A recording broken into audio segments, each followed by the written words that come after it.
Hare Nama Hare Nama Eva Kevalam Kalo Nasteva Nasteva Nasteva Gatiranyata.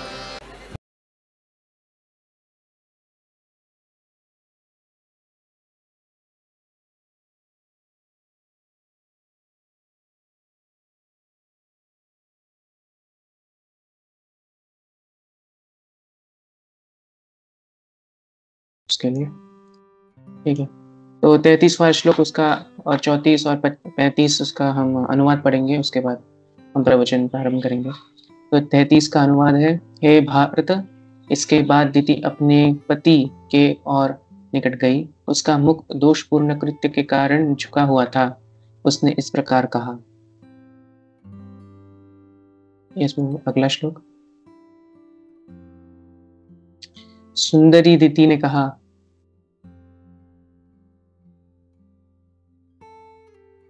सुंदरी दिति ने कहा, हे ब्राह्मण, कृपया ध्यान रखें कि समस्त जीवों के स्वामी भगवान शिव द्वारा मेरा यह गर्भ नष्ट न किया जाए, क्योंकि मैंने उनके प्रति महान अपराध किया है।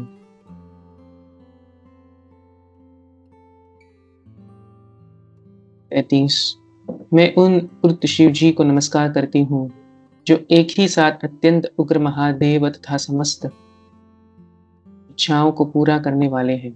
वे सर्व कल्याण प्रद तथा क्षमाशील है, किंतु उनका क्रोध उन्हें तुरंत ही दंड देने के लिए चलायमान कर सकता है। थैंक यू प्रभु। ज्ञानतिमिरान्धस्य ज्ञानाञ्जनशलाकया चक्षुरुन्मीलितं तस्मै श्रीगुरवे नमः। ओम विष्णुपादाय कृष्णपृष्ठाय भूतले श्रीमते जगतापसंहिताय नमाचरिपादेहिताय कृपदायिनी पूर्वकथामय नमः। ओम विष्णुपादाय कृष्णपृष्ठाय भूतले श्रीमते भक्तिवेदान्तस्वामी सारस्वती गौरवाणी प्रचारिणी निर्विशेष शून्यवादी भाष्यदेशधारिणी। जय श्री कृष्ण चैतन्य प्रभु नित्यानंद श्री अद्वैत गदाधर श्रीवासदि गौर भक्त वृंद। हरे कृष्ण कृष्ण कृष्ण हरे हरे, हरे राम राम राम हरे हरे। कम करोति वाचालं पंगुं लंघयते गिरिं कृपातमहं वन्दे श्रीगुरुं दीनतारिणं परमानन्दमाधवं श्री चैतन्यमीश्वरम्। रञ्जनस्मृतिः सन्दुष्करं सुकरं भवेत् स्मृतिः विपरीतं स्यात् श्री चैतन्य नाम। हरि ओम।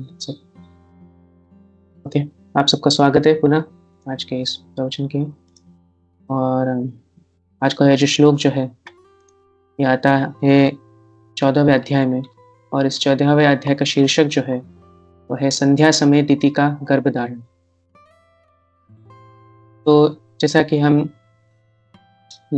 इस अध्याय में अगर हमने अभी तक जो देखा है वो यह है कि दिति जो है वो अपने पति के पास जाती है और उसकी यह इच्छा होती है कि वह अपने पति के साथ आलिंगन करे। और क्योंकि वो शाम का समय है और संध्या का समय जो होता है वह अपवित्र होता है, वह गर्भधान करने के लिए उपयुक्त नहीं है। तो इसीलिए जब दिति जब अपने पति के पास जाती है तो महर्षि जो है वो कहते हैं कि वो पहले जो श्लोक जो है वो उसको क्या कहते हैं, उसका गुणगान करते हैं। वो कहते हैं कि यह जो पत्नी का जो या स्त्री का ये जो रूप जो है वो कैसा होता है। एक बहुत क्या कहते हैं प्रसिद्ध श्लोक आता है इसमें, ये मेरा सबसे प्रिय श्लोक है, उसका मैं अनुवाद पढ़ना चाहता हूँ। यह आता है इसी अध्याय में, उसका श्लोक संख्या है 15 या 14। ठीक है, I cannot find it right now, but it's a very famous shloka in which he is talking about the glories of marriage, कि शादी के क्या गुणगान होता है। He basically says very nice things about marriage। हाँ, श्लोक संख्या 20, ठीक है, मिल गया। तो कहते हैं कि जिस तरह किले का सेनापति आक्रमणकारी लुटेरों को बहुत आसानी से जीत लेता है, उसी तरह पत्नी का आश्रय लेकर मनुष्य उन इंद्रियों को जीत सकता है जो अन्य आश्रमों में अजय होती है। और उसके पहले एक श्लोक आता है,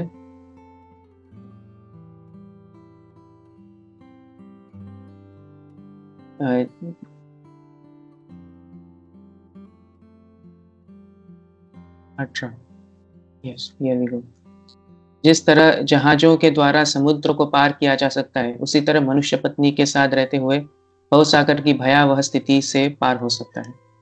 So, with these verses, he's glorifying the role of a wife, the role of a woman in the society. तो ये उसका गुणगान कर रहा है।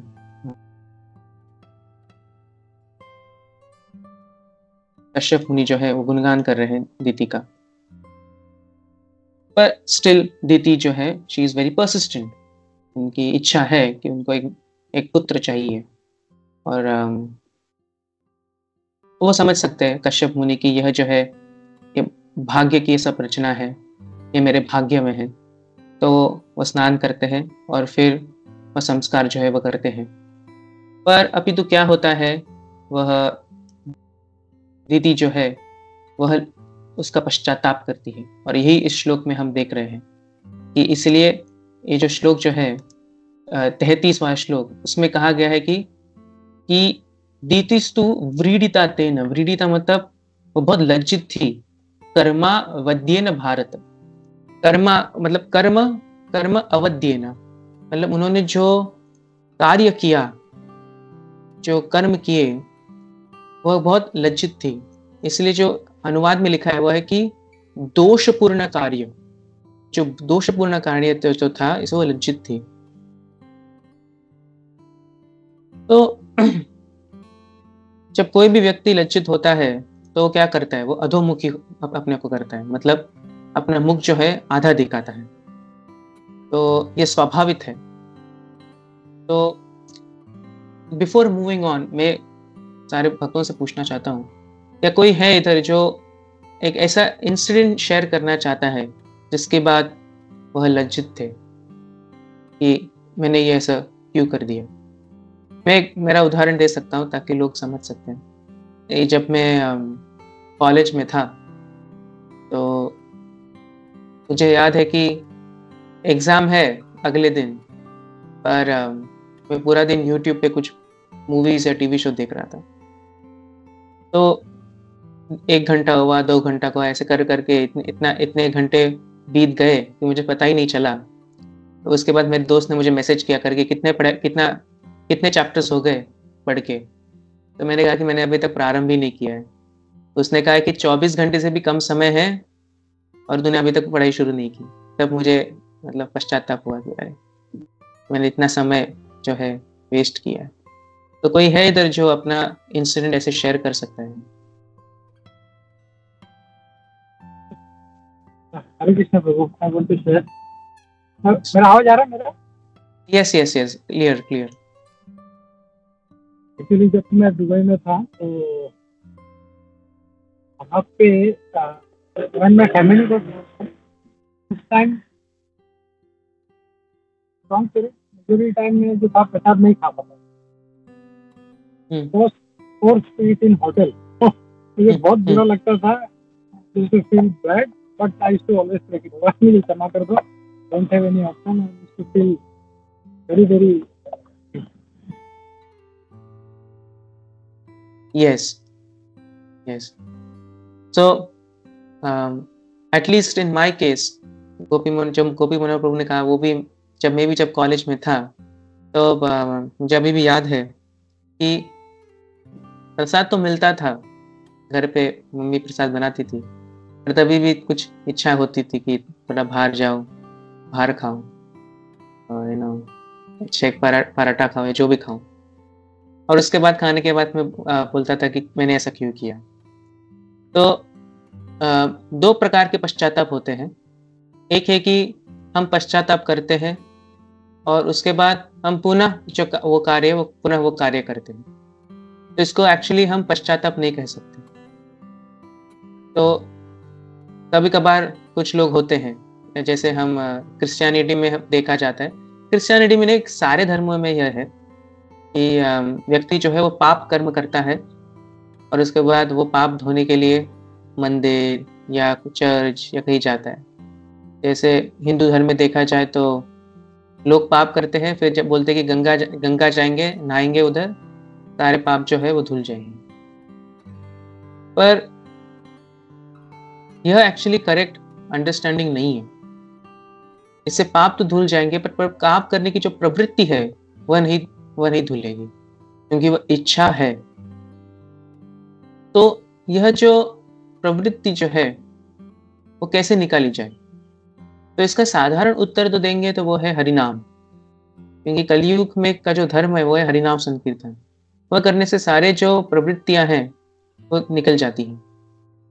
पर हम हमारे संस्था में देखते हैं कई बार भक्तगण जो है वो हरिनाम करते हैं, तभी भी जो प्रवृत्तियां जो होती हैं जैसे काम, क्रोध, लोभ, माद इत्यादि, वह रातों रात नहीं जाती। तो फिर से मैं सारे भक्तों से पूछना चाहता हूँ, ऐसा और क्या कर सकते हैं जिससे हम लोगों की जो प्रवृत्तियां हैं, या लोगों से ज्यादा हमारे जो संबंधी हैं उनकी जो प्रवृत्तियां हैं और उनकी इच्छा भी है कि वो जाए, प्रवृत्तियां छूटे, तो उसको हम कैसे उनकी मदद कर सकते हैं?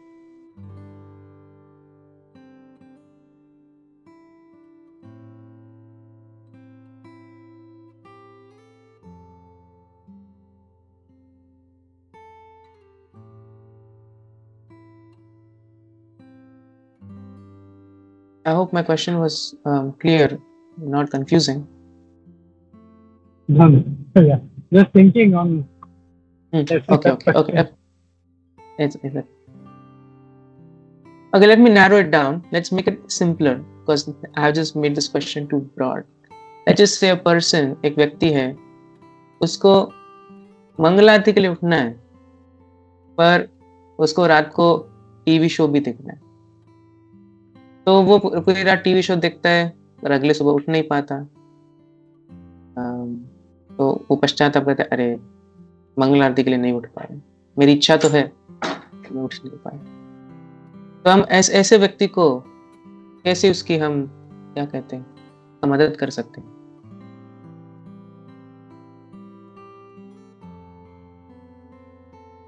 हरे कृष्णा, हम लोग इसको लारती का महिमा बता सकते हैं। इससे बेनिफिट है, तो कंपेयर टू दैट अगर जब वो दिखेगा कि टीवी शो देखते तो मुझे कुछ फायदा नहीं हो रहा, बट ये मंगल आरती जाऊंगा तो इतना फायदा होगा। अगर उसको एक हायर टेस्ट दे देते हैं तो maybe he will switch over to that. Hare Krishna. Okay, fantastic. So जो प्रभु जी ने अभी कहा कि हम वही मेथड यूज कर सकते हैं। बेसिकली हम कह सकते हैं कि मंगल आरती के लिए उठने के लिए क्या फायदा हो सकता है, और अगर रातों रात अगर हम या टीवी शो जो भी कुछ करते रहेंगे तो उसका हमें क्या लाभ हो सकता है।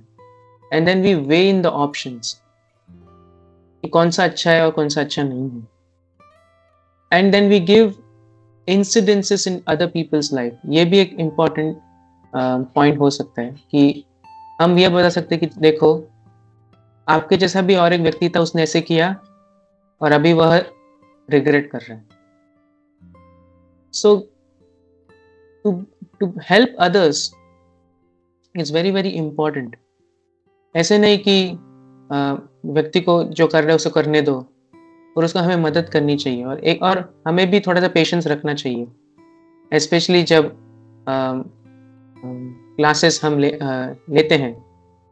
जो भक्ति वृक्ष लीडर्स होते हैं या जो भी होते हैं, like शिक्षा गुरुज, दीक्षा gurus, they had to be very patient. Yes, this particular disciple student he will improve, but at the same time help should also be provided। हमें मदद भी करनी चाहिए।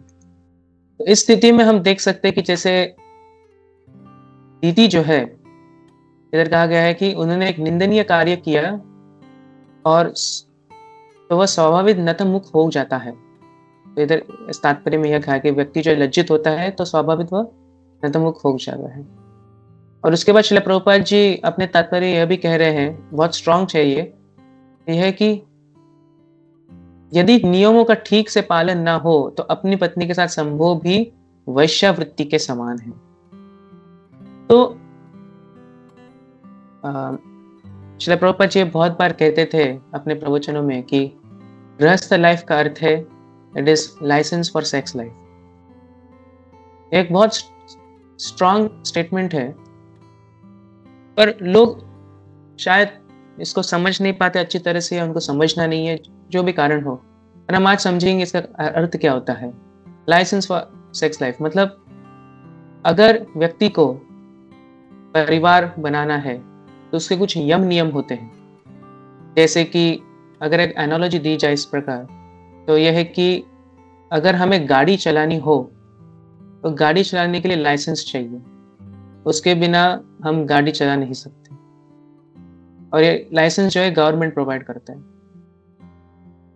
तो लाइसेंस कब मिलता है? जब हम ड्राइविंग टेस्ट जो है वो करते हैं, हम सारे टेस्ट पास होते हैं तो हमें एक ड्राइविंग लाइसेंस मिलता है।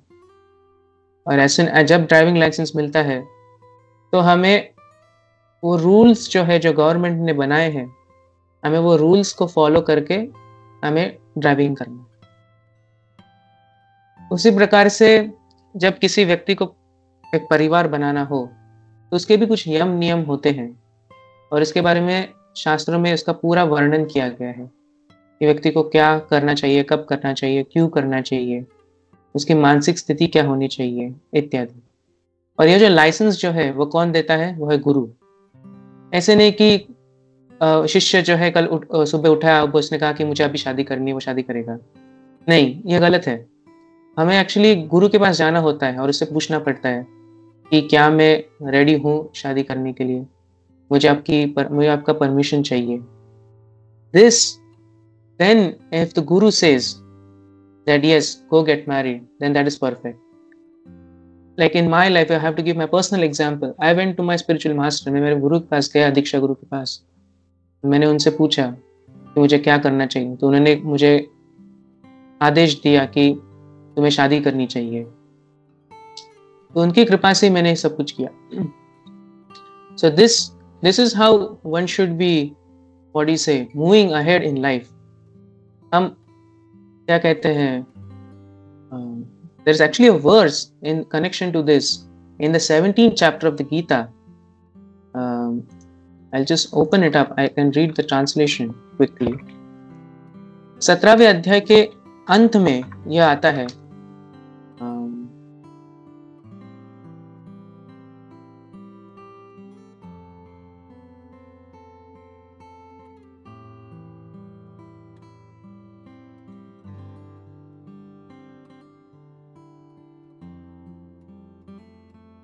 एक्चुअली सॉरी 16वें अध्याय के अंत में कि यह शास्त्र विधि मुत्सृज्य वर्ते कामकारतः न स सिद्धिम अवाप्नोति न सुखम न पराम गतिम। कि जो व्यक्ति शास्त्र के विरुद्ध जाता है, शास्त्र की जो विधियां हैं, उत्सृज्य मतलब उसके विरुद्ध जाता है और ऐसे कार्य करता है जो मन चाह हो, कि उसकी इच्छा हो। आजकल यह बहुत प्रसिद्ध है कि माई लाइफ माई रूल्स, ये मेरा जीवन है और मैं मेरे नियम बनाऊंगा। तो भगवद गीता इसके बारे में क्या कहता है कि अगर अपने इच्छा से सब कुछ करोगे, ना ही आप इस जन्म में आप परफेक्शन प्राप्त करोगे, सिद्धि, ना ही सुख, ना ही पराम गतिम, तीनों चीज आप प्राप्त नहीं कर पाओगे। यदि वह व्यक्ति कहे वह सुख ही है, वह मानसिक स्तर से वह सुख नहीं है।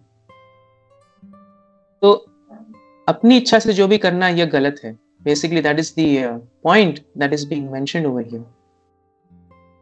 और यह जो लीला है इस अध्याय में, लीला ही कह सकते हैं, क्योंकि हम आगे देखेंगे किस प्रकार दो पुत्र तो पैदा होते हैं, हिरण्याक्ष और हिरण्यकशिपु। पर हिरण्यकशिपु का जो पुत्र है वह तो एक शुद्ध भक्त है और उसको बचाने के लिए भगवान जो है वह अवतरित होते हैं ताकि वह हिरण्यकशिपु का वध कर सके। तो एक प्रकार से देखा जाए ये तो एक लीला ही है भगवान की, कैसे इन्होंने सब रचा है ताकि हम सीखे, हम बद्ध जीव जो है हम सीखे कि हम ऐसे गलतियां ना करें। उन्होंने गलतियां की, उन्होंने पश्चाताप किया और उनकी गलती से ना ही वे पीड़ित थे, वह पूरे तीनों लोग पीड़ित थे। तो यही होता है। तो जैसे अगर हम देखा जाए 50 सालों से मैं मेरे दोस्त के साथ इधर मायापुर में वार्तालाप कर रहा था, तो तब मैंने उसको बोला कि मुझे नहीं लगता कि मायापुर में गए 100 साल में इतने सारे बाढ़ या तूफान आए हैं जितने गए 20-25 साल में आए हैं। तो उसने कहा सही है, क्योंकि हम इतने पाप कर रहे हैं कि तो ऐसा तो होगा ही। हर न्यूज़ अगर हम खोलेंगे आजकल तो देखेंगे कि अमेरिका में तूफान आ गया, मायापुर में तूफान, अभी तो मैंने सुना है कि चेन्नई में भी आ गया। सो इट्स क्रेजी अगर देखा जाए कि हमें पता भी नहीं हम क्या कर रहे हैं। Anyways, there's a big topic, but I'll just leave it over here. I'll conclude by 2 points for this particular verse, इस श्लोक के लिए। वो यह है कि हमें ऐसा कार्य करना चाहिए वो शास्त्र के आधार पे हो, और अगर गर्भदान की बात करें तो वो भी हमें शास्त्र के आधार पर ही करना चाहिए। ऐसे नहीं कि the man should see the woman as an object, यह स्त्री जो है, ये मेरी पत्नी जो है, मेरी वस्तु है। ना ही किसी स्त्री को देखना चाहिए कि मेरा जो पुरुष यह जो पति है मेरा, या मेरा स्वामी जो है, यह एक वस्तु है। It will be detrimental on their growth of Krishna consciousness. वो भक्ति के आगे बढ़ नहीं पाएंगे, वो उनका मन जो है वह सुखी नहीं रहेगा। So this is what is mentioned in verse 33. अब 34वें वर्ष में अगर हम देखें रीतिरुवाच, तो श्रील प्रभुपाद जी इस तात्पर्य में यह कह रहे हैं कि रीति जो है उसको मालूम था उसने जो किया वो अपराध, उन्होंने एक बहुत बड़ा अपराध किया है। तो वह क्या करती है, वह अपने स्वामी के पास जाती, स्वामी मतलब उनके पति के पास जाती है, और उनके जो पति है वह एक ब्राह्मण है। तो वह कहती है कि आपके जो स्वामी हैं, जो आप जिनके आप पूजा आराधना कर रहे हो, जो है शिव जी, उनसे कहो कि मेरा जो गर्भ जो है वो नष्ट ना होए, क्योंकि मैंने उनके प्रति एक महान अपराध किया है। तो यह जो है दिस इज जैसे मैंने पहले कहा था कि 2 प्रकार के पश्चाताप होते हैं। एक है कि हम पश्चाताप करते हैं, फिर पुनः वो पाप जो है कार्य है पुनः करते हैं। दूसरा है कि हम जेन्युइनली हम पश्चाताप करते हैं। तो that is what DT is doing here. She is genuinely sad, she is genuinely, उन्होंने जो भी किया है वो बहुत दुखी है। तो इसलिए वो क्या करती है, वह वो अपने पति के पास जाती है। वो कहती है क्यों? क्योंकि शिवजी जो है वह आशुतोष है, और जो भक्त उनकी आराधना करता है वो प्रसन्न होते हैं, बहुत जल्दी से प्रसन्न होते हैं। आशु मतलब बहुत जल्दी से, और तोष मतलब संतुष्ट होना। आशु का अर्थ ही वही होता है कि बहुत जल्दी से वो संतुष्ट हो जाते हैं।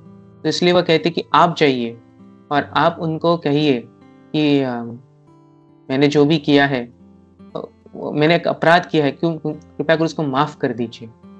तो यह भगवान यह जो है वह कह रही है कि अपने पति से। और फिर 35वें श्लोक में जो है वह एक बहुत सुंदर एक प्रार्थना करती है। It's a fantastic way of praying. इसका मैं एक्चुअली इसका तात्पर्य मुझे पढ़ना चाहिए था, ठीक है, अभी समय है, मैं तो इसका तात्पर्य पढ़ता हूँ। मैं स्क्रीन जो है इधर शेयर करता हूँ। Where did it go? Share screen. Okay. You can see my screen? Yes, sir.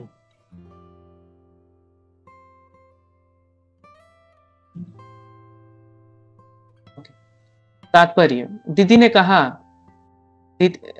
अनुवाद फिर से पढ़ता हूँ। मैं उन क्रुद्ध शिव जी को नमस्कार करती हूँ जो एक ही साथ अत्यंत उग्र महादेव तथा समस्त इच्छाओं को पूरा करने वाले हैं। वे सर्व कल्याण प्रद तथा क्षमशील है, किंतु उनका क्रोध उन्हें तुरंत ही दंड देने के लिए चलायमान कर सकता है। तात्पर्य, दीदी ने बहुत ही चतुराई से शिवजी से कृपा के लिए प्रार्थना की। उनसे प्रार्थना की, भगवान मुझे रुला सकते हैं, किंतु वे चाहे तो मेरा सदन बंद करा सकते हैं, क्योंकि वे आशुतोष हैं। वे इतने महान है कि यदि चाहे तो मेरे गर्भ को तुरंत नष्ट कर सकते हैं, किंतु अपनी कृपा द्वारा वे मेरी यह इच्छा भी पूरी कर सकते हैं कि मेरा गर्भ नष्ट ना हो। चूंकि वे सर्व मंगलकारी है, अतः मुझे दंड देने की अपेक्षा क्षमा करना उनके लिए कठिन नहीं है। यद्यपि वे मुझे दंड देने को उद्यत हैं, क्योंकि मैंने उनके महान क्रोध को जगाया है। मनुष्य की तरह प्रतीत होते हैं, किंतु वे सभी मनुष्य के स्वामी हैं। तो इधर हम देख सकते हैं कितने चतुराई से उन्होंने शिव जी की आराधना की है। वो पहले कहती है कि भगवान जो है मुझे रुला भी सकते हैं, क्यों? क्योंकि मैंने दंड किया है, पर वो मेरा जो रुलाना है वो भी बंद कर सकते हैं, क्यों? क्योंकि वो आशुतोष है। तो इधर यह जो शब्द का प्रयोग किया है अपने अनुवाद में, श्लोक संख्या 35 में जो शब्द का प्रयोग किया है दीति ने कि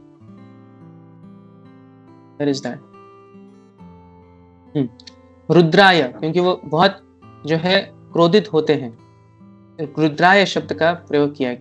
जैसे कि 10वें अध्याय में भगवान श्री कृष्ण कहते हैं कि रुद्राणाम शंकरश्चास्मि, कि amongst the Rudras I am Shankar. भगवान श्री कृष्ण कहते हैं कि 11 रुद्र है, उसमें से मैं शंकर जी हूं। तो इधर दीति जो है वह यही कह रही कि आप जो है बहुत क्रोधित है, पर आप आशुतोष भी हैं। और फिर वह यह कहती है कि आप सारे जो व्यक्ति के जो क्या कहते हैं इच्छाएं जो है वह पूर्ण कर सकते हो। कैसे? आप मेरा जो प्रेगनेंसी जो है उसका विनाश भी कर सकते हो, बट क्योंकि आप कृपालु हो, मेरा प्रेगनेंसी को कुछ आप होने नहीं दोगे। और उसके बाद वह यह कहती है कि आप जो है वह सर्व मंगलदायक है, तो आप मुझे दंड नहीं देंगे, पर क्योंकि आप क्रोधित भी है आप मुझे दंड भी दे सकते हैं। So in one way she saying, क्या मुझे दंड भी दोगे? एक भी कहेगी दंड नहीं भी दोगे। और अगर हम उनके आगे देखेंगे कि उनको दंड तो मिलता है, उनको हिरण्याक्ष और हिरण्यकशिपु वो जन्म तो लेते हैं, पर उसके बाद क्या होता है कि उनका जो पौत्र जो है, पौत्र मतलब ग्रैंडसन जो है, वो जो है वो एक शुद्ध भक्त है। तो आराधना करने से क्या होता है, इधर हमने इस श्लोक में यह देखा कि भगवान की वह आराधना कर रही है, वो पश्चाताप कर रही है। भगवान भी समझ सकते हैं कि किस स्थिति से वो जा रही है। तो हम उसके बारे में बहुत विस्तार रूप से आगे बताया गया है, मैं आगे उतना नहीं चाहूंगा।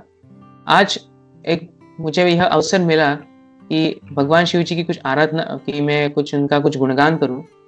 एक बहुत अच्छा, क्योंकि आज के श्लोक में हम यही देख रहे हैं कि दीति जो है वो रुद्र का गुणगान कर रही है, नमो रुद्राय महते। तो शिव जी जो है, अगर हम उसके बारे में हम शास्त्रों में अगर पढ़ेंगे तो उनको समझना अत्यंत कठिन है,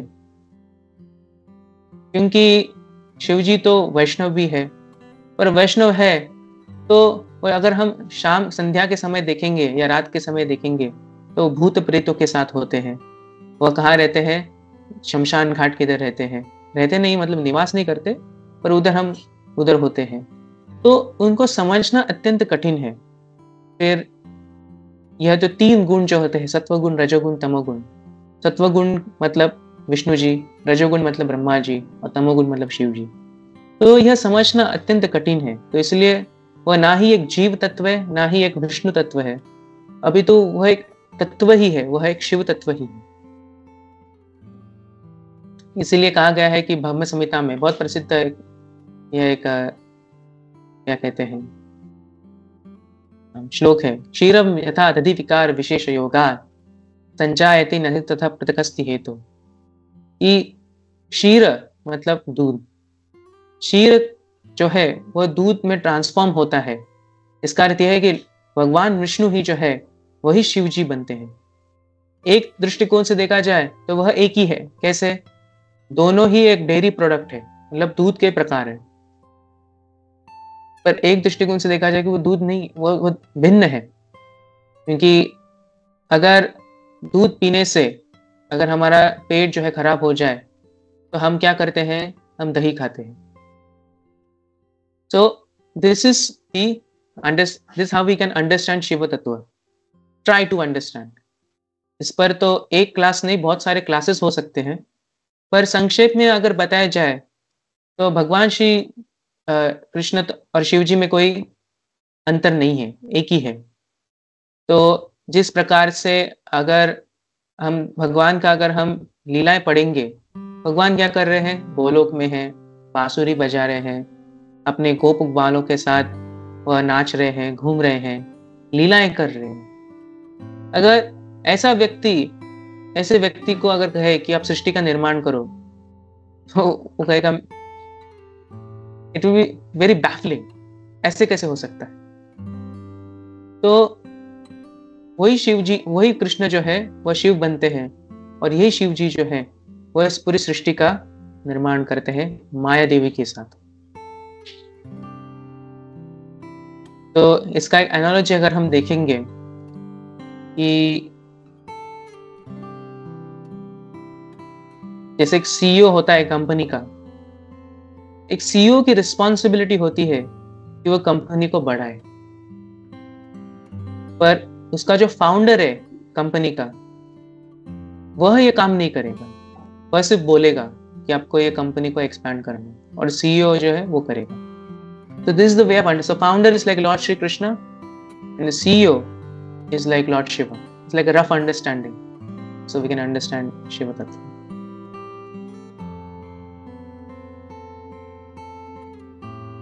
तो भगवान शिव के बहुत सारे नाम हैं, जैसे सदाशिव। जब अगर हम सृष्टि का निर्माण करेंगे तो उनका नाम सदाशिव होता है। रुद्र मतलब वो बहुत क्रोधित होते हैं, उनका नाम रुद्र है। भैरव अति क्रोधित होते हैं, उनका नाम भैरव होता है। और जो एक नाम जो है जो सभी भक्तगण जानते हैं वो शिव, मतलब ऑल ऑस्पिशियस, सारे मतलब मंगलमय है। भगवान शिव जो है मंगलमय है। तो यदि ये इतने सारे अच्छे गुण हैं, भगवान शिव जो है वह मोक्ष प्रदान नहीं करते हैं। तो इसके बारे में पद्म पुराण में कहा गया है कि मुक्ति प्रदाता सर्वेशाम विष्णु रेवस्य न परम, कि अगर मुक्ति चाहिए तो सिर्फ एक ही व्यक्ति दे सकता है, एक ही महान पुरुष दे सकता है, और वह है भगवान श्री विष्णु। क्योंकि उनका और एक नाम है, वह है मुकुंद, मतलब जो मुक्ति प्रदान करता है। तो मुक्ति, सिर्फ मुक्ति के लिए हमें भगवान विष्णु के पास जो है जाना है। पर अगर हम यदि और कुछ अगर देखेंगे तो भगवान शिव जी के कितने कितने अच्छे अच्छे गुण हैं, इसकी हम कल्पना भी नहीं कर सकते। कॉन्ट्राडिक्टरी गुण है, तो इसलिए हम इसकी कल्पना नहीं कर सकते, और वो बहुत आशुतोष है। कभी कभी मुझे स्वयं लगता है, इसका कोई प्रूफ नहीं है कि मैं कृष्ण भावनामृत से कैसे जुड़ा। तो जुड़ने से पहले मैं शिव जी की आराधना करता था। मैं बहुत छोटा था मैं, तो पंडित जी ने कहा था कि मेरे मम्मी पापा को कि आपके बेटे को शिव जी की आराधना करनी चाहिए। तो एक माला में जाप करता था प्रतिदिन, और मुझे अभी भी याद है 1-2 साल के बाद ही मैं कृष्ण भावनामृत से जुड़ गया। तो मुझे कभी कभी लगता है कि शिव जी की कृपा से ही यह हुआ है, क्योंकि वह देखते हैं कि कौन सा भक्त जो है वह क्या कहते हैं, वो इस दुनिया से मुक्त होना चाहता है इत्यादि। तो there is no way of proving it, but I feel it's like that. Okay, so that's it for today's session. आज के सेशन के लिए इतना ही। I hope it was informative. अगर किसी का कोई प्रश्न हो तो मैं उसका उत्तर देने का पूर्ण प्रयास करूँगा।